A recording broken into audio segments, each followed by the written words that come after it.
Mr. Lev Stark, nice to see you. Nice to see you. We're at EDS, and I got to tell you, when we were slotted to come in and do this broadcast live, and I put out a call to the organizers of the conference and some other participants and saying, who should we interview?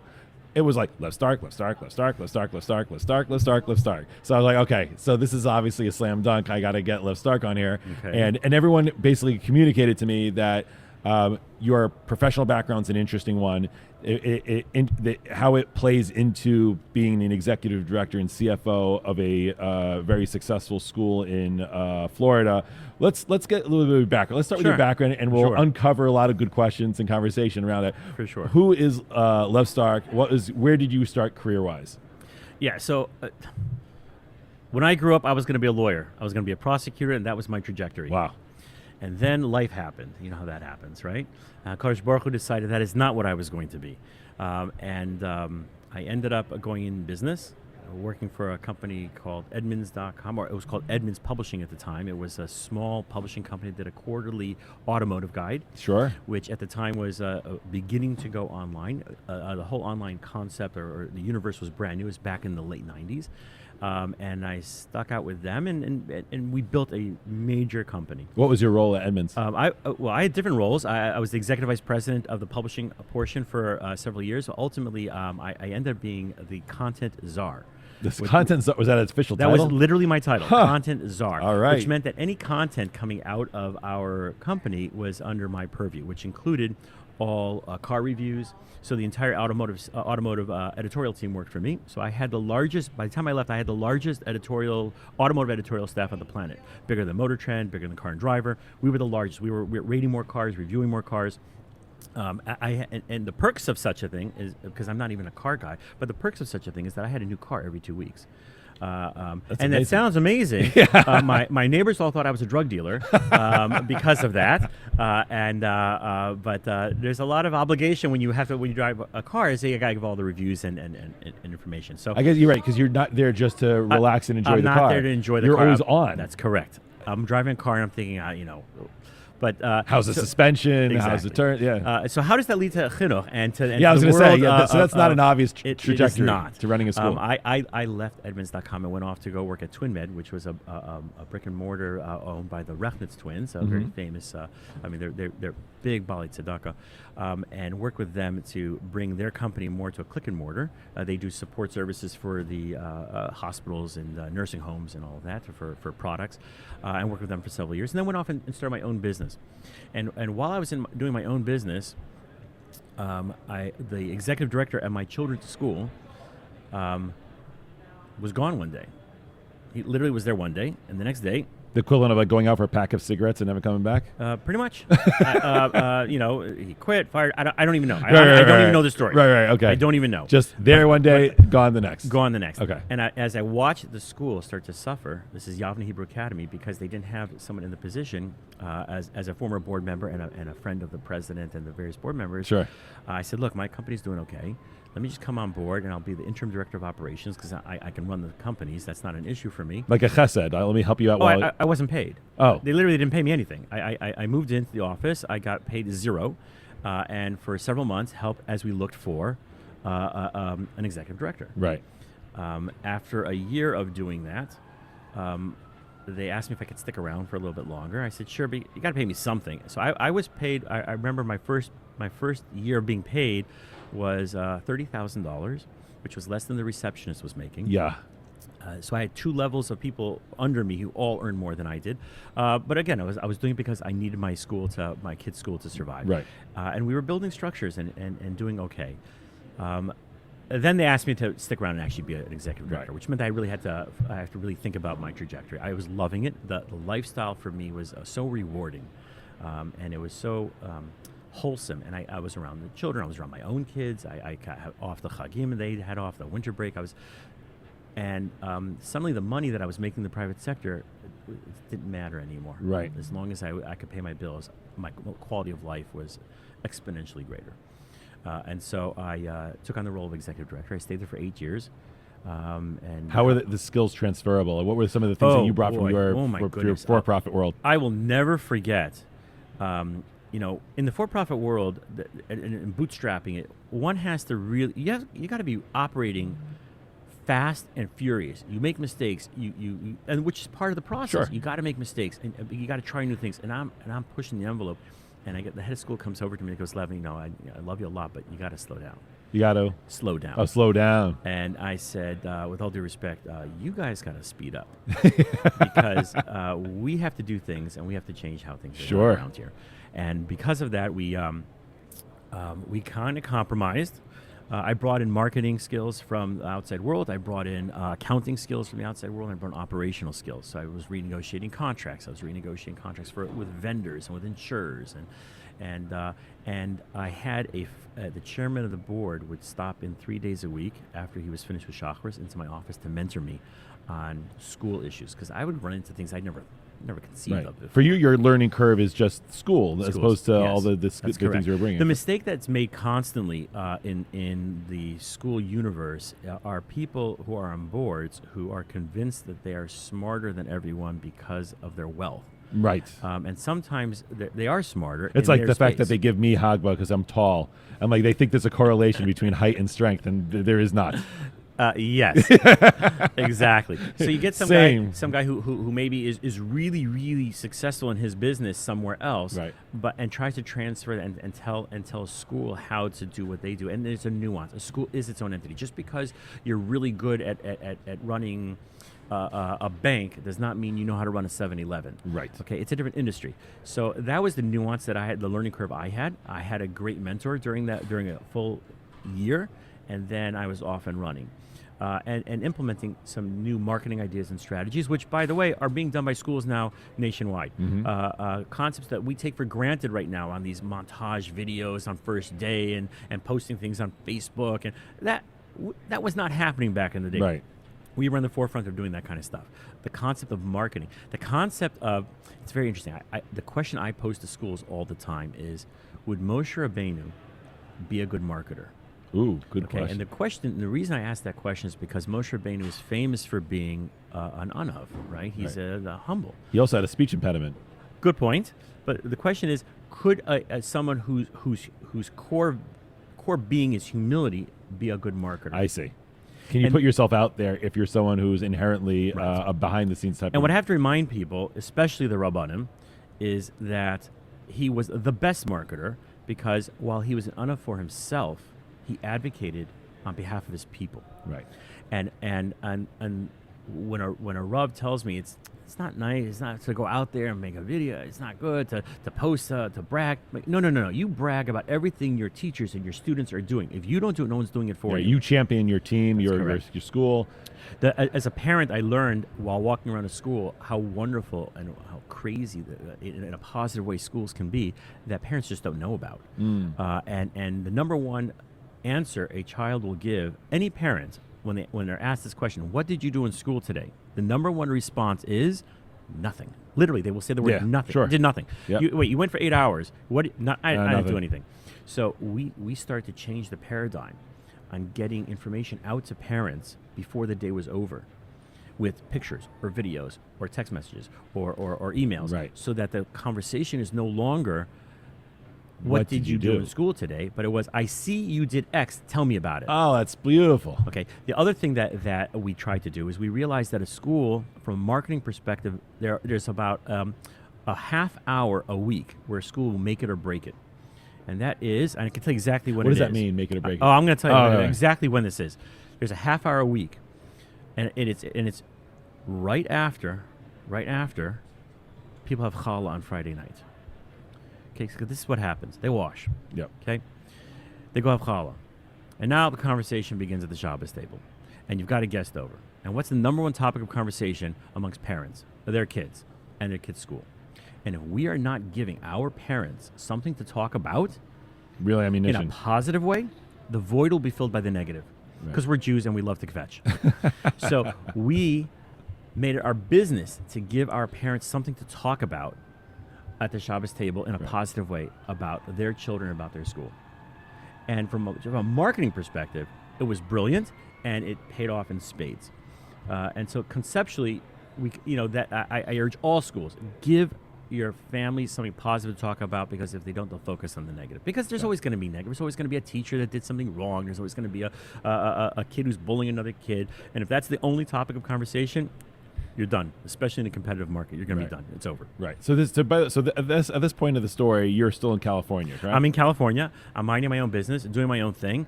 I have a passion for education, for chinuch suddenly, as it's building in, and I'm loving it because I'm that kind of a guy. I'm all in, whatever I'm doing, and my kids start to graduate from the school I was in and go to a high school, and they went to the high school I went to, and I knew the high school that I went to was also struggling. There was some board changes going on at my school, and things were shaking up. Leadership changes were going on. I saw the writing on the wall, and I didn't like what I was seeing. And I said, you know what, it's time. It's time to make a move. And I called the high school that I had a kesher with to say, hey, are you interested in an executive director? And they said, well, who? And I said, me. And Rabbi Stuhlberger at Valley Torah High School said, yeah, we need to talk. And I made the move over to Valley Torah, spent 4 years there. Helping Do your them. kids start thinking that you're just there to follow them? Oh, my kids are convinced I'm going to Yeshiva University next. Seriously, they're convinced. Wow. I've heard of helicopter parents, but I think you're taking it to a new level. Yeah. Oh, I will tell you an interesting story. I didn't realize this, but chinuch has been in my blood forever. My father was the administrator of my school. Also, he was an accountant, and he came in as the administrator, but he didn't tell me he was going to do it. And so one day at dinner, he says, by the way, Lev, I'm going to be the administrator in your school tomorrow. And I'm like, what? I was a little bit of a troublemaker. Yeah. The thought of my father always being around was something that I did not appreciate. Right. And it's something I remembered. I'll never forget the first time I got sent to my father's office from a teacher. And my father grabbed me by the arm, took me back to the teacher, called the teacher out in the hallway and said, I don't know what my son did, but would you be calling every other parent at their offices and in their jobs if their sons did this? If not, then don't send. Don't bring him back here. He says I have a job to do. Interesting lesson. Right. But the real lesson I learned from that is that my father didn't have a conversation with me about it first, and I was really torn. My personality changed. I started to dip in school. So before I went to go work for the first time, when they offered me the actual job, I went to my oldest son, who was old enough to actually have a conversation with, and I said, how would you feel if I worked in your school? And I made a commitment to myself that if he said, please don't. Dad, I need my own space, I wasn't going to do it. It wasn't worth it. It wasn't worth it. Yeah. But he said it'd be awesome. It'd be great to have his dad around. Thank God I got a great relationship. It's not even in the moment thing. That's something that's obviously built up from the relationship that you had in the previous school. Like, you don't get to that point and then say, I don't mind seeing you in the hallways every day. That's a testament to your relationship with them. Yeah, thank God. I have 3 sons, which I'm told is the same as raising 1 girl. I don't know if that's true or not, but I have 3 boys. I am one of 3 boys, and we lived across the street from a hospital, and we'd send each other there on the regular. So the testosterone was very strong in our household. I don't know how it was in your house with the boys. So I have 3 sons. My poor wife has to deal with 4 little boys in her house.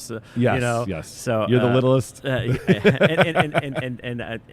look, in the professional world, I have got to be mature, but at home, I don't have to be mature. Okay, good. So I still think that potty humor is still funny and silly, even though my kids are now older.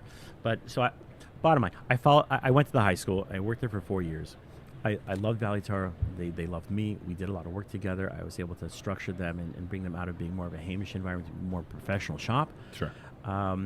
When I got an email from a fellow executive director in Boca Raton saying, by the way, you should know I'm leaving Katz Day School, Boca Raton. I'm moving on to a different school. There's a great opportunity in Boca. If anyone's interested, reach out to me. And a good friend of mine, Rabbi David Nathan. And I respond to him saying, gosh, it sounds so interesting, but I'm really here, Mike. I have a kid in school. I don't want to move. You're really 2 years early for me, but it would have been nice. Your youngest had 2 years. My youngest was going into 11th grade. Got it. Was going to be going into 11th grade, and that's a really rough time. Tough time to move a up kid. and go. And I knew that in 2 years I would be a free agent. My kids would be gone, and I could think about things. But he said, just talk to us. You never know. Just talk. So I was in Miami for Pesach, and I shot up to Boca and had a conversation with the head of school and with Rabbi Nathan, and we schmoozed. It was impressive. It was a great place, and I thought it was an interesting gig. But I was happy. I wasn't interested. I really was not interested in leaving LA. Right. But they continued to engage with me, and I continued to engage with them, and we continued to have conversations. And the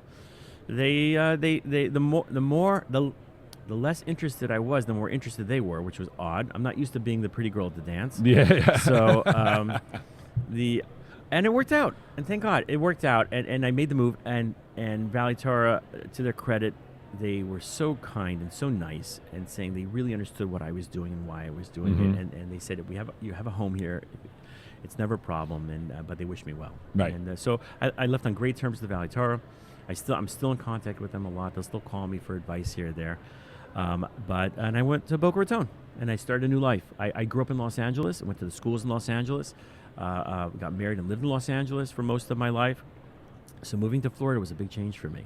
I mean, Florida is a major destination for Jews, whether it's from New York or everywhere else. So yeah. The growth, I can only imagine. Well, I mean, what has the growth looked like in the Boca area in your school? Yeah, so that's what I was brought on to deal with, is that the growth. The school went from being 350, 400 students to 700 within a few years. Wow, you more than doubled. It was outrageous growth, dealing with massive issues, and then of course, this is all part of COVID. And people wanting to leave, the various cities. And Boca is an interesting city. I was having a conversation with one of the rabbis there, because there's a culture. I think there's a culture shock going on in the city at the moment, because you've got people who originally came to Boca Raton, which was a small, out of the way place. These are people who didn't want to live in Miami, right? Who moved up north to get away from the big city, right? It was a smaller community that really cherished each other. They davened together. They had schools together. They were the Rebbein. It was a wonderful, warm community, right, that people moved to because they wanted that, right. And what this rabbi told me, one of the Rabbanim in the community, was that what changed is that people weren't coming to Boca anymore. They were leaving. They were leaving something as opposed to coming to something. And Boca was where they landed, because they had kosher restaurants, had schools. It was easy. Right, there was infrastructure. They were escaping COVID. They were escaping state income tax. They were escaping all kinds of good reasons to move to Florida. They wanted to move out of a blue state, move to a red state. But there's a culture shock going on between those community members who had and built a wonderful community, and all Sure. the newbies like myself, who are bringing in the outside culture of New York, New Jersey, California, and there's a butting of the heads. Financially, it's throwing the whole city upside down. Also, Yeah, so obviously we're a podcast dedicated to growth and sustainability. So yeah. What are the implications of that? Yeah, so the implications are that I can have two employees who earn the exact same dollar amount, who live next door to each other in identical houses. One is broke and one is doing just fine. And that is because the housing prices skyrocketed. So if you were in pre-COVID and you were spending money on your house, you could buy a house for $350,000. You're paying $2,000, $2,500 a month. And you refinanced during COVID at 2%. You're paying nothing. Right. I mean, you're paying. Whatever. It's very It's affordable. manageable. Very affordable. Today, that same house is $800, $900, $1 million. Interest three rates, times the 7%, 6.5% to 7%, right? You're paying literally 4 times the amount as your neighbor. Yeah. So the same salary. So which means if we need to move people into Boca to work for us, it's very expensive. Right. If we hire locally, it's very reasonable. Right. If they're already there and That's correct. they have the house from pre-COVID, then Right. then they're good. Now, from a fundraising perspective, it's also very fascinating because the state of Florida did something fascinating 2 years ago, and that is they started to give essentially vouchers for everyone, regardless of your income level, which is basically about $8,000 per student minimum. You could get more for the unique abilities, but it's $8,000 per student. That changed the paradigm of a Katz Hill Day School. It changed the trajectory. The financial aid went way down.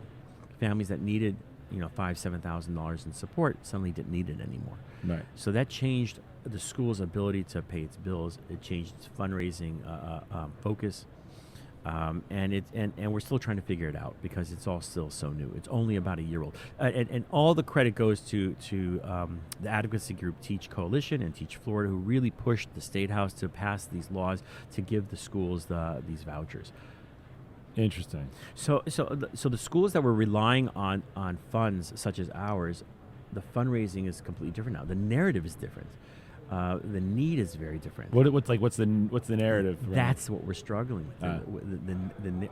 Because fundraising is, I mean, at its crudest, it's selling guilt, right? Why should I part with my money to give to you? What is it that I'm giving to you? What is the story? Why should I feel part of it? So we still have several families that need the help, need the support.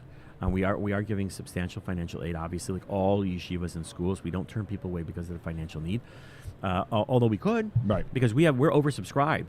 We have more people wanting to come to our school than we have spots. And it's a problem in South Florida in general. And we could choose. We could say, you know what, if you're full payers, go first. But we don't. We don't even look at that in our admissions process. The admissions happens first, and then separately we deal with financial aid, which is to the credit. And I would say, all schools probably do that. Yeah. All schools in our universe do that.